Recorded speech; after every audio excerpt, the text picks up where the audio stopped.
Well, howdy, and welcome to Tuesday's edition of Today's Bread. Now, this week's topic is God judges and restores. Today's portion highlights failure to do good. Our scripture reference is Micah chapter 6, verses 1 through 13. Now, like chapter 1, chapter 6 is presented as a courtroom scene. The Lord called for the mountains and hills to serve as witnesses in verses 1 and 2. The Lord inquired what he had done that would cause his people to turn from him in verse 3.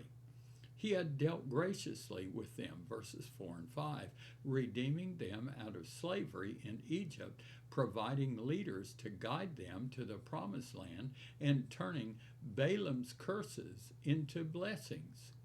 He gave them possessions of the promised land, noted by the mention of Gilgal, where they crossed the Jordan River. And you can see that in Joshua 3 and 4, chapters 3 and 4. Now, recalling what he has done can help us stay focused on worshiping him and following his ways in the future. It is wise to recall God's past faithfulness and blessings as we go forward with him.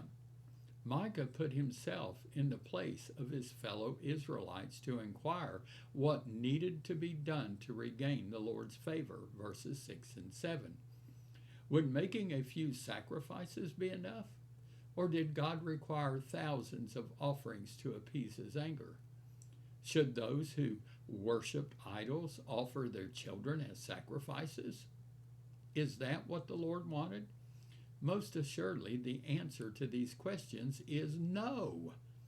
The sacrifices God commanded were to be outward expressions of the people's inner trust and dependence on him for his forgiveness, grace, and mercy. Micah was emphasizing that the Lord was not looking for the Israelites to appease him with some kind of temporal payoff. Rather, they needed to change their actions and attitudes. The Lord had already revealed to them what was good and pleasing in his sight, verse 8. They had the law of Moses and the words of the prophets, which Micah summarized in 3 commands: do justly, love mercy, and walk humbly with God. What God required of his people was not mere outward conformity, but to treat others with fairness and kindness, and to live in fellowship with and submission to him. God warned them of the consequences of failing to do what is good in his sight in verse 9. They ought to fear him because he had the right as well as the means to punish them. Fearing him would help them act wisely by doing what is good. The Lord dealt with specific examples of the wrong taking place among his people. Their unethical business practices in verses 9 through 12. You can just read it all.